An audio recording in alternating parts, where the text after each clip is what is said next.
Uh, it's on now. Shall we do it on this? Testing 1, 2, 3, 1, 2, 3. Yeah.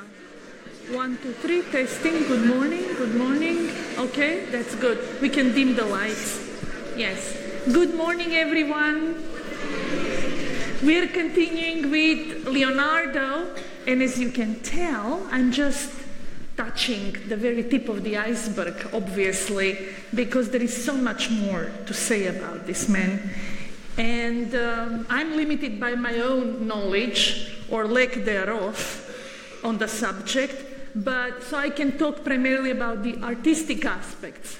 In that context, and please let me know if the sound is not good at any given moment. It's fine? Oh, there is an echo. Okay, so let's, yeah, it's not good. Okay, now it's not, now it died completely. So, we are looking at a drawing. This is good? Too soft?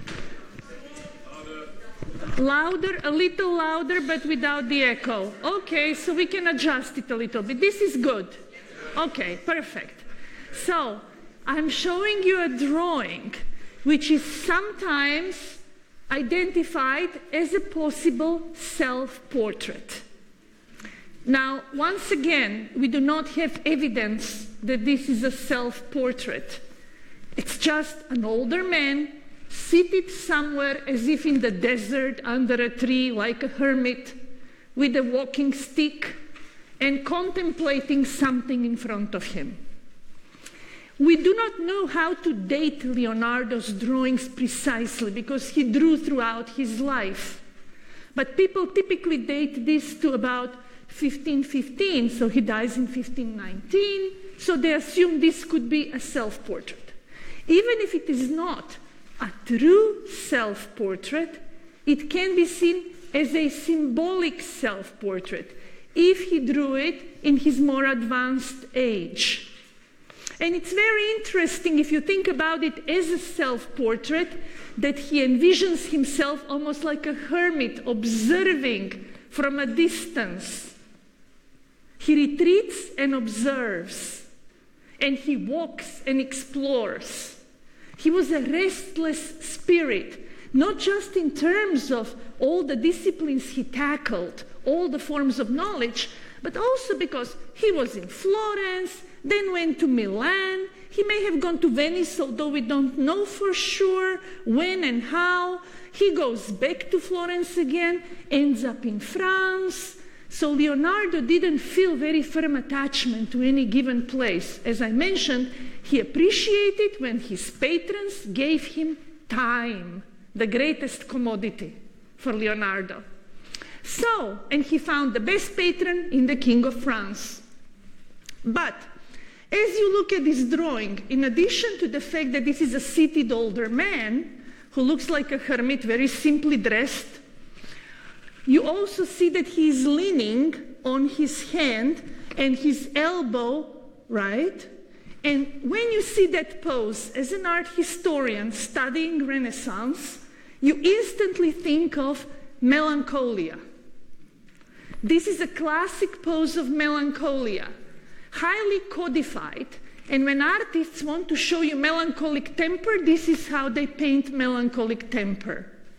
So maybe old age and melancholia, so far so good, but there is more to it, because according to Renaissance ideas about human nature, we, as you know, are sort of governed by the mixing of the different humors, the humoral theory about the human temperament and character.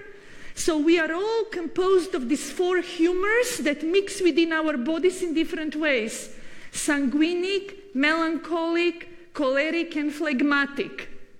And people who have the higher proportion of the melancholic humor within them are the geniuses.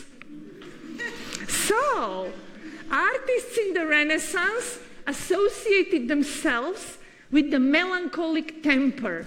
As a matter of fact, there is a very old book out of print now, written by Rudolf Wittkower back in the 40s, and that book is called Born Under Saturn. Saturn was at that time the most distant of all the planets, and Saturn governs the melancholy temper. So everybody who is melancholic by inclination or has preponderance of the melancholic humor within their body is gifted with depth, with intellectual depth, reflection capability, and therefore genius resides there. You cannot be a genius if you're sanguinic or choleric or phlegmatic. So Michelangelo famously always cultivated the image of the melancholic genius. He was endlessly sad. And here you have the symbolic self-portrait of Leonardo in his old age, symbolic self-portrait, where the man is sitting there melancholically looking at the world. And precisely because of the melancholia pose, you can suggest that this could be a symbolic portrait of Leonardo. So, you know, creativity and mental illness. People recognized that long time ago, that a certain degree of emotional instability or fluctuation, high and low, is something that you can connect with the so-called creative set. Writers, poets, right? As Shakespeare tells us himself. And the other reason why we think this could be a symbolic self-portrait is because this is half of a leaf, where you see on the other side water. And of course, Leonardo, who was always interested in the movement of things in nature, flux, how much better to encompass that fascination with movement than the movement of water? Which leads me to yet another observation. In antiquity, there was, of course, one of the great, maybe the greatest pre-Socratic philosopher, Heraclitus, his most famous statement being, Pantare, everything flows, or you cannot walk into the same river twice. So Heraclitus was a philosopher who was well known in the Renaissance, and he became associated, and I don't think anybody has actually written about this connection, so maybe I will sit down and write an article, but Heraclitus was associated with the melancholic temper.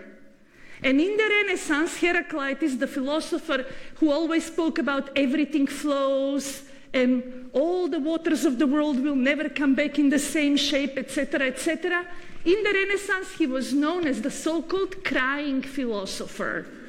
He was sitting and crying over the folly of the world.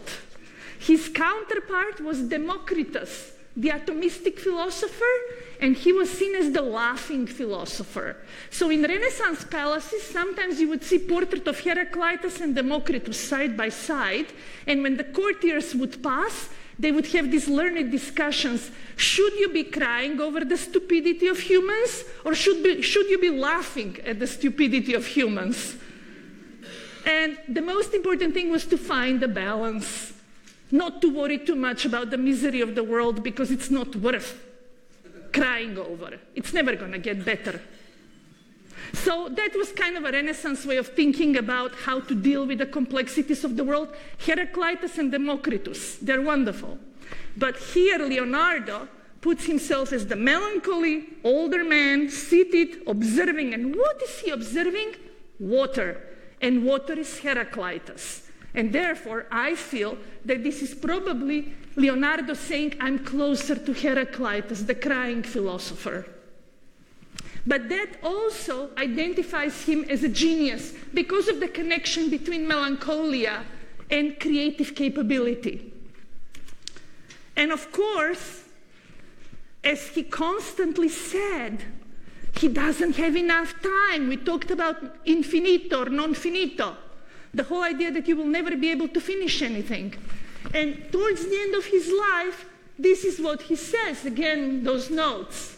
It vexes me greatly that having to earn my living has forced me to interrupt the work and to attend to small matters. Can you imagine having to earn a living, meaning paint every once in a while for somebody? And that takes away from his real work, for which he doesn't get paid. the hundreds of sketches and models and drawings. This is the real work, because he thinks he has a mission, he has to learn. And unfortunately, because he has to make a living, he doesn't have time for the real work. So today we will talk just about some of the paintings associated with him that he had to paint for money, and that still have a degree of mystery connected with them. And of course, we start with that lady that I'm sure many of you have been able to see in situ at the Louvre. I assume people have traveled to Paris, many people. And if you haven't, you should try to go, because not just because of her. She's the least of the things you should be thinking about when you go to the Louvre, because it's utterly impossible to see her. I mean, she's behind thick glass and she's surrounded by hundreds of people doing selfies with Mona Lisa. And what's really awful, when I was at the Louvre a couple of years ago, I literally went crazy in that room.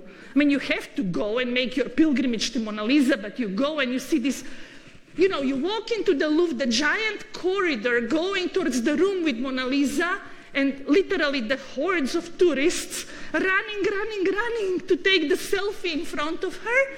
And all around them, these marvelous Raphaels and fantastic Renaissance painters, Fra Filippo Lippi, Titian, and everybody just runs to the Mona Lisa and runs out.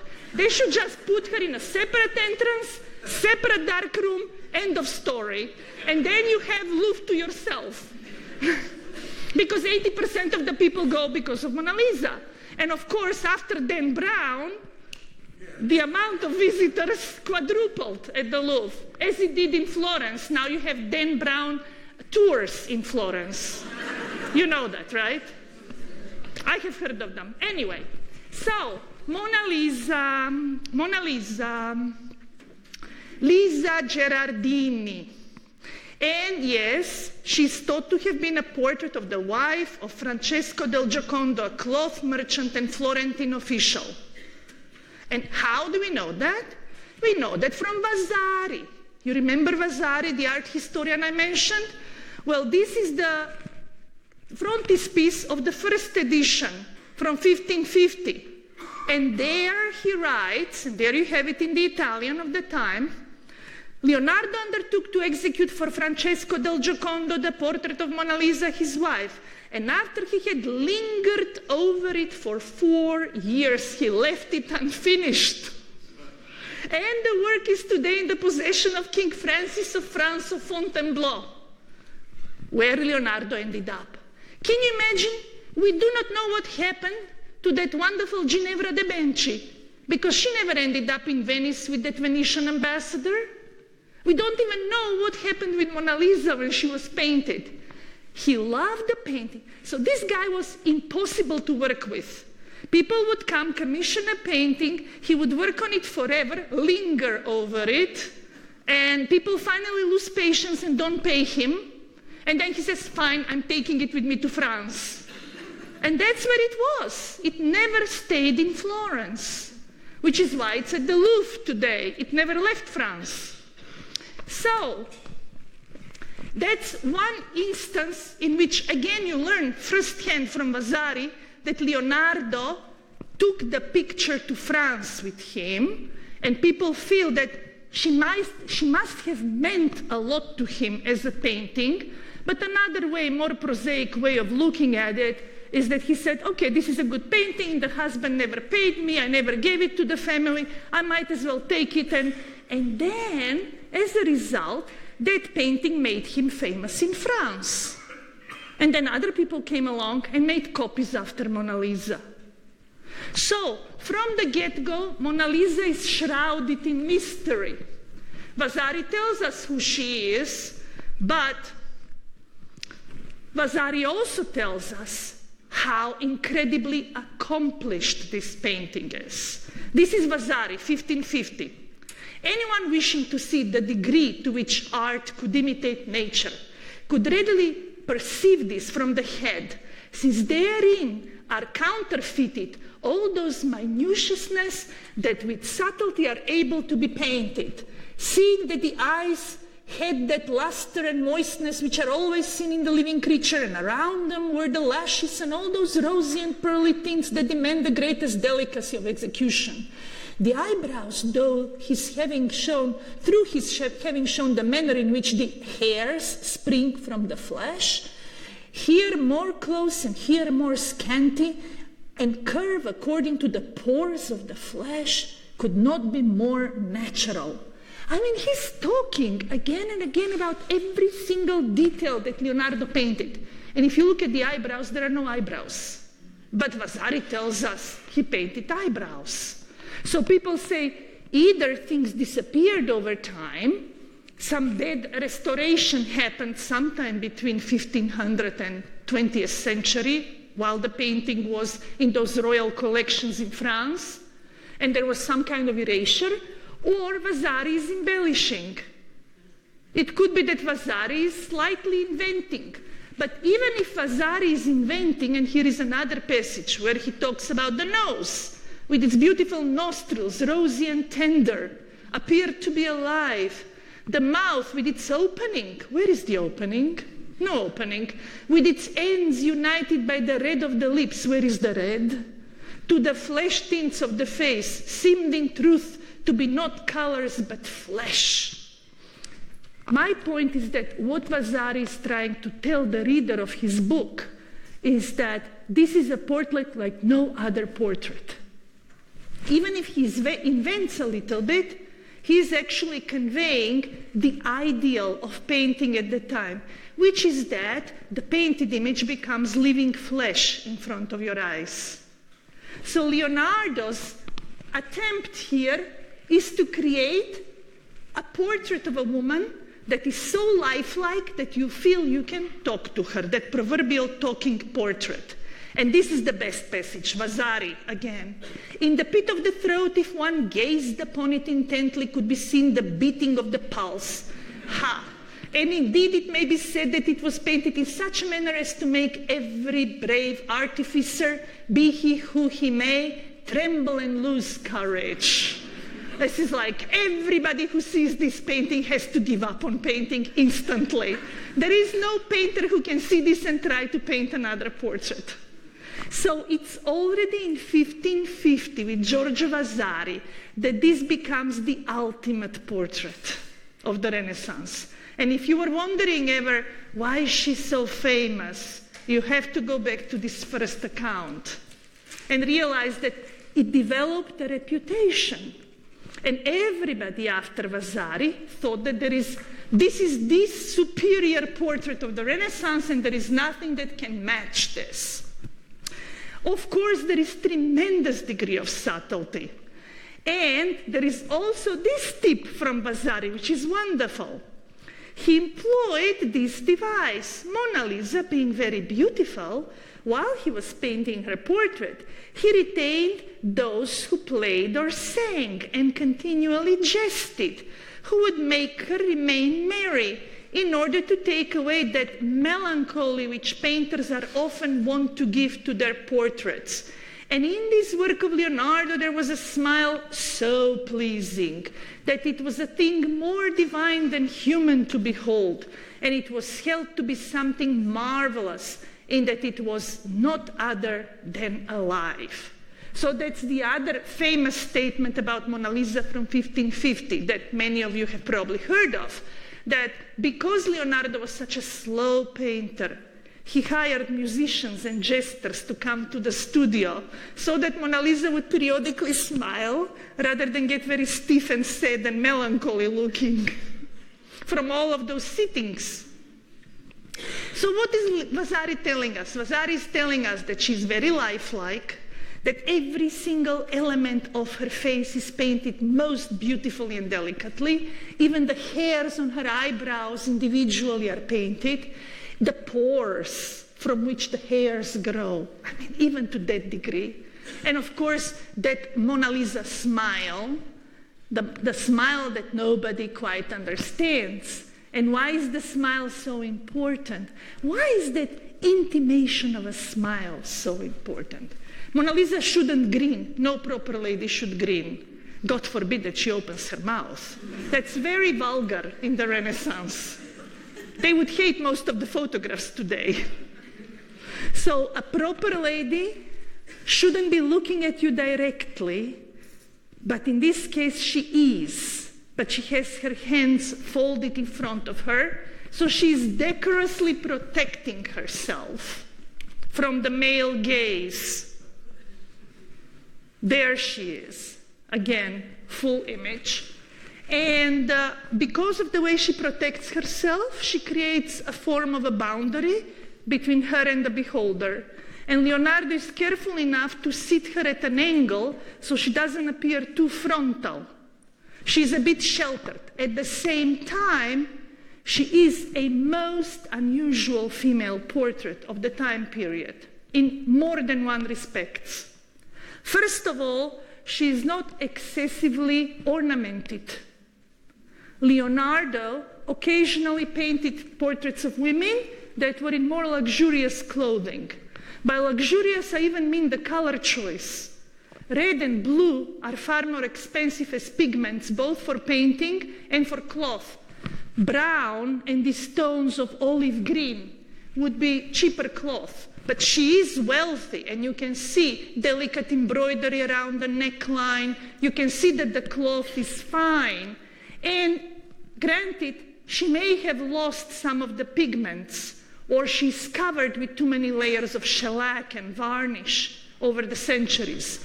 But she's definitely, there are no pearls, there are no diadems, there is no excessive embroidery or satin or silk, which is what you see in Renaissance portraits of rich people. So she's very unusual in that regard, and some people have argued that she is so unusual as a secular portrait that in some ways she harks back to images of the Virgin Mary. Almost. The other way in which she's unusual is because she's seated outside against this vast, expansive backdrop. You can see that there is something like a balustrade behind her, and it seems that the painting was cut on either side a little bit because the original would have shown the edges of columns. So she was on a terrace, and you can see a slight round form there, like a capital of a column. So there were columns, and maybe it was cut, it was damaged. We really don't know enough about the history of how this painting may have suffered.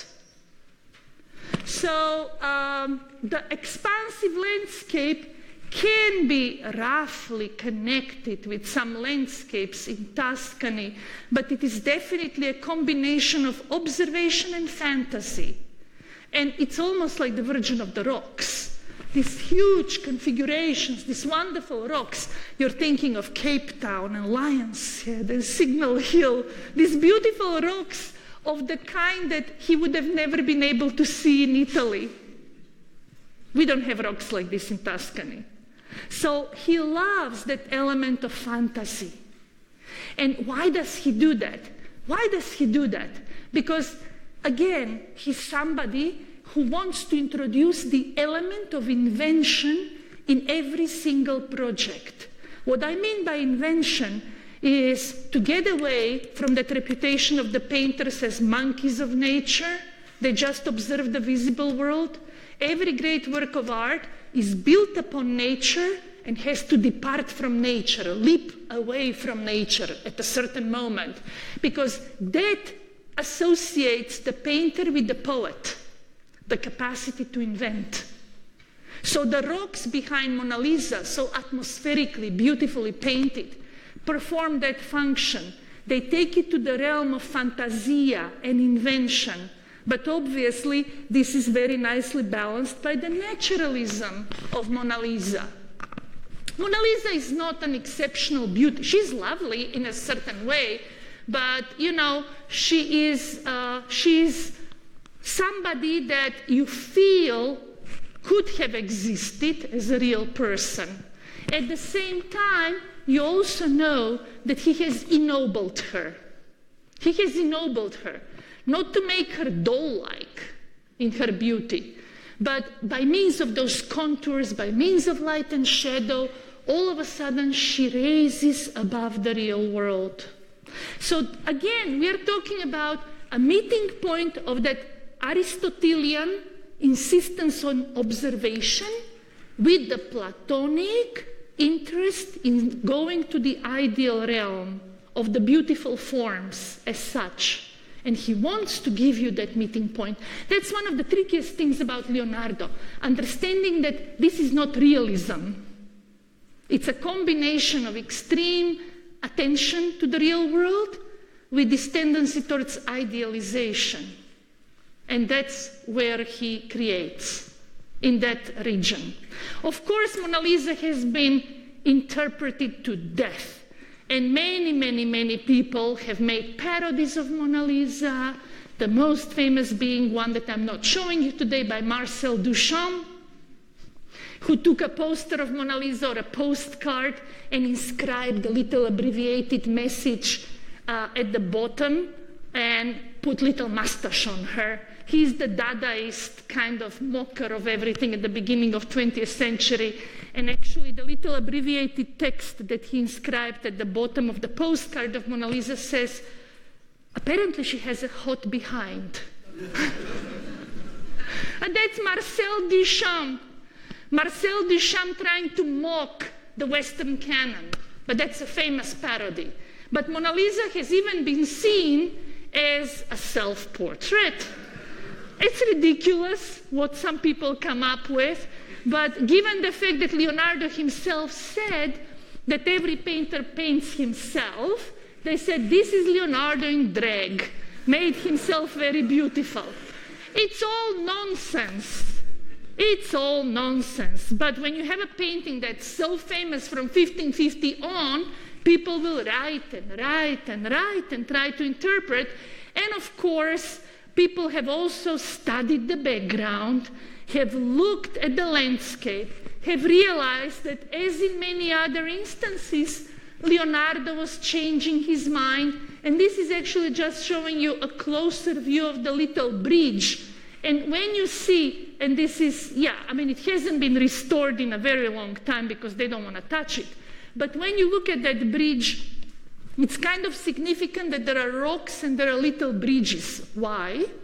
Because in Renaissance landscapes, even though they're just a backdrop to a human figure or a history scene, landscapes have fantastic symbolic functions. And when you have landscapes that are very difficult to pass through, when you have a little road leading through mountains in the distance, they're almost always seen as metaphors for pilgrimage through life, or a difficult passage, or the fact that nothing comes easy. So, Virgin of the rocks and the water, it's a cave, it's a grotto. In this case, you have mountains growing behind Mona Lisa. You have behind Ginevra de Benci a distant landscape with a little bridge. This is almost, I know I'm maybe exaggerating, but it's almost as if the landscape, and there is an art historian in America who is writing about this at present, he's studying all of the landscapes behind portraits to see what they could mean. But the landscape with those passages, with paths, with difficult mountains to climb, with trees or deserts, can relate to the sitter and in a sense amplify the portrait, almost like additional psychological insight into the portrait. So maybe the bridge is a form of transition, or it's a way of going through that imaginary landscape behind her, almost like getting into her head, so to speak, like part of her psychology. It's interesting. And then, of course, people have studied it with X-rays and reflectographs, and it's very interesting that recent infrared photography shows that she may have worn a tiny bonnet.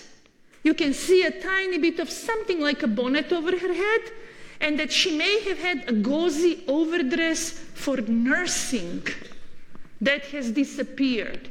So people assume that this was painted shortly after the birth of her son, because you had your portrait painted when you got engaged to somebody wealthy, when you got married, or after you gave birth to a son, preferably son, right? So it is quite possible that this merchant who hired Leonardo to paint this portrait of his wife wanted to commemorate the birth of his son, which is why people say that she reminds them of the Virgin Mary, like Virgin Mary with infant Christ, that she looks very solemn. Her hands, as we said, are decorously folded in the foreground, and they're beautiful, delicate, at rest, gentle, gentle hands that remind me of that Verrocchio sculpture when he studied with Verrocchio the beautiful marble girl, the folded hands. And then it seems that initially the X-rays show us he painted one of them clenched, as if she were about to rise from the chair, which is no longer visible as he finished the work. So, you know, we can study this forever. And every time people use X-rays, reflectographs, they discover something else in these paintings. The bottom line is that, as in all other instances, Leonardo changes his mind as he paints. Most painters of this time would just make a very good drawing, then square the drawing, then transfer the drawing onto the panel or the canvas, and then literally paint block by block, square by square. Transpose. There is nothing like that in Leonardo. He goes through 10 different studies and drawings, and then as he paints, he says, no, I'm not going to do the hand anymore. So this is, again, that modernity or the freedom of thinking and inventing along the way. And finally, Monna Vanna, a naked woman, half-length figure. And people don't know who painted this, but yeah, it's highly, highly questionable that this is Leonardo. But what it is, this is also in France. So Mona Lisa lives in France with Leonardo until the end of his life and stays there. And at this time, Leonardo still has some of those people who work with him in the studio, his followers. And it is quite possible that one of his students made a very early parody of Mona Lisa. And I mean, it's a nice enough drawing. It's soft and nice and certainly much better than what French art was about at this moment. In general, French were well behind the Florentines at this moment. So Leonardo, the very fact that he was there and people could see his work in France really affected the development of French painting. But this could be one of the early parodies in drawing or free interpretations of Mona Lisa. And actually there is this painting, believe it or not, Gian Giacomo Caprotti or Andrea Salai, Monna Vanna at the Louvre. She's never on view at the Louvre. But it would be fun one day to show Mona Lisa and her sisters, all of the women that were inspired by Mona Lisa. And you can see, I mean, whoever this person is who is painting this in the circle of Leonardo, he's, what is he telling us? The clenched hand. He has undressed her fully. The mountains, the rocks, that banister behind her, a tiny bit of that column on the edge. So whatever is going on, somebody is looking very closely at Mona Lisa and creating this funny-looking naked Mona Lisa. So it tells you that in the Renaissance, people were very capable of joking as well. That's another thing that we sometimes overlook about Renaissance artists. We tend to think they're super serious. They were quite capable of parodies right there and then. And it was like a high form of art, that kind of parody in a court setting for aristocrats. And some people have even created parodies at present, where you see John the Baptist from the Louvre pointing to the naked Monna Vanna, and in between them you see that new Christ, right, that was recently discovered, Salvator Mundi. And then there is another thing that has been mentioned about Mona Lisa. Who is, like they said, it could be Leonardo. another person that is brought into the discussion oftentimes is that handsome fellow on the right, because people feel that John the Baptist from the Louvre with his finger going up is modeled on Leonardo's favorite student and possibly lover, Andrea Salai, whom I mentioned yesterday, who was possibly even the model for the Vitruvian Man. So, this face, this generalized, beautiful, male but androgynous face with long hair and those dense locks appears in a number of different cases. And people have said, oh well, is this the face of Salai? And just quickly, here is early copy after Mona Lisa in the Walters Art Museum in Baltimore, never on view. You can see that the columns exist here, which means it was cut, if the columns exist in the Walters version. And here is another one, which was recently restored at the Prado, where you can see the columns, and this one is actually on view at the Prado. I happen to know the curator there, and we walked around and I said, why do you have this on view? This is not exactly one of your masterpieces. This. Why did you restore her? Why did you work? Why did you spend the money on this copy? He says, oh, it's very important because actually it tells you, because the Louvre version can never be touched, it tells you what Mona Lisa may have looked like. Not that she necessarily had the brilliant red sleeves, but there are details in this painting that can help us understand what may be underneath the varnish of the real Mona Lisa. And of course, the landscape is very dramatic and the columns are more visible, and it tells you again and again how incredibly important Mona Lisa was already by 1520, 1530. As a matter of fact, this is you can see them side by side, the Madrid Mona Lisa and the real Mona Lisa. She's not very bad, this Madrid version of Mona Lisa. Somebody good painted this. Somebody in the circle of Leonardo. When I was in Munich on my layover now coming here, lo and behold, Alte Pinakothek in Munich has a version of Mona Lisa as well, on view. So there are 6 or 7 at least from the 16th century. And this is just for a moment. Just for a moment. Look, you laugh when you see this. This is not a version of Mona Lisa. But what you have here is portrait of Magdalena Doni.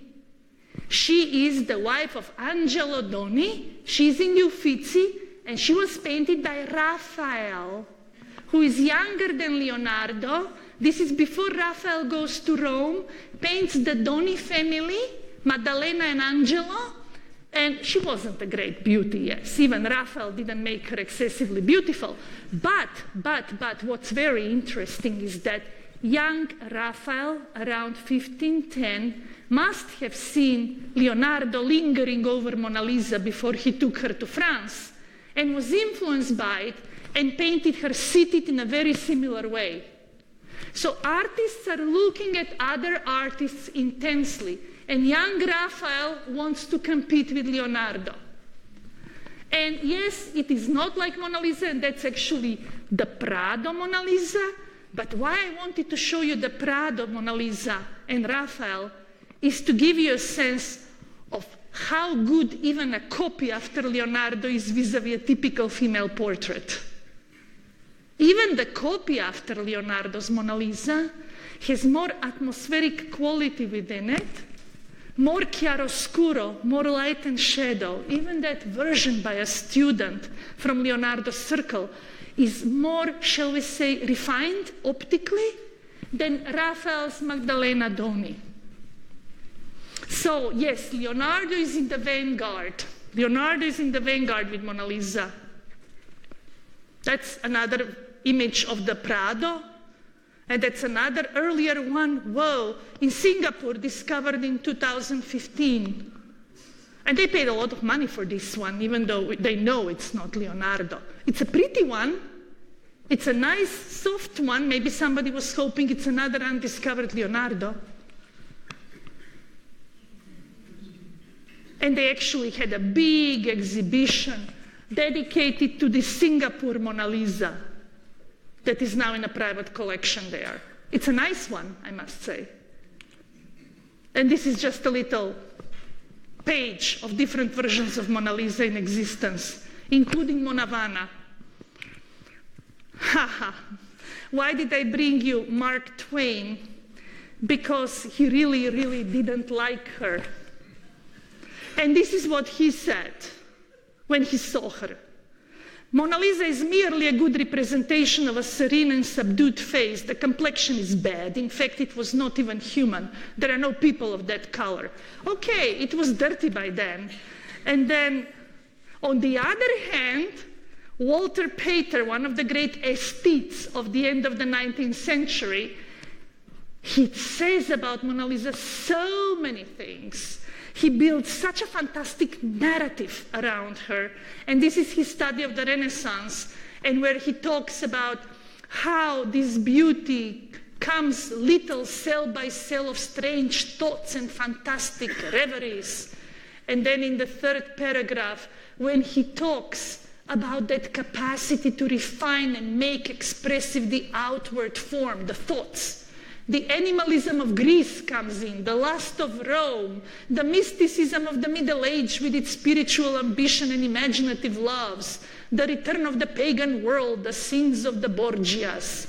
So Walter Pater just goes on and on as a typical aesthete at the end of the 19th century, poetically writing about Mona Lisa. But this is part of that entire legacy, the critical fortune of Mona Lisa. She has endlessly fascinated people, and she continues to do that. And I'm sure with every new discovery of another replica, there'll be people eager to repair it, to look at it, to do x-rays, reflectographs, see if there is another Leonardo there. So I'm just not going to read all of this, but you can see that he says that Walter Pater, she's older than the rocks among which she sits. Like the vampire, she has been dead many times and learned the secrets of the grave. I mean, it's fascinating just to read him. Has been diver in deep seas and keeps their fallen day about her, etc., trafficked for strange webs with Eastern merchants. Like mother of Helen of Troy. Oh my God. So endless paeans to Mona Lisa. I will leave her now for a moment and move to another of Leonardo's mysteries. You know about this one, right?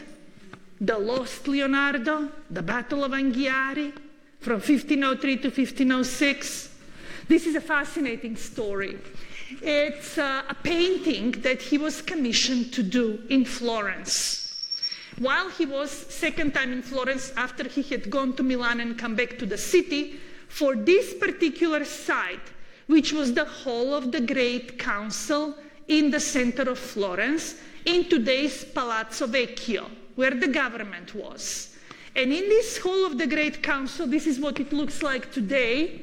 On one wall of the hall, he painted one battle of Anghiari, a historic battle. On the other side of the wall, Michelangelo painted Battle of Caccina. The two chief painters of Florence were asked by the Senate to paint two historic battles. I'm mentioning this because the two paintings, painted by Michelangelo and Leonardo, are hidden behind these other paintings on the wall. Nobody will remove the second layer, but the second layer, these walls that you see today, which are painted with battles, were painted by Giorgio Vasari and his assistants, the art historian of the 1550s, because both Michelangelo and Leonardo failed to finish their compositions. So the walls remained unfinished for a long time. Or in case of Leonardo, the painting that he did on the wall suffered as soon as he finished it because he experimented with oil and water, like he did in the Last Supper in Milan. So Giorgio Vasari comes along in the 1550s, and he and his studio covered the walls. But of course, we know that these paintings existed. The Battle of Anghiari, this is just the central portion. And of course it focuses on what?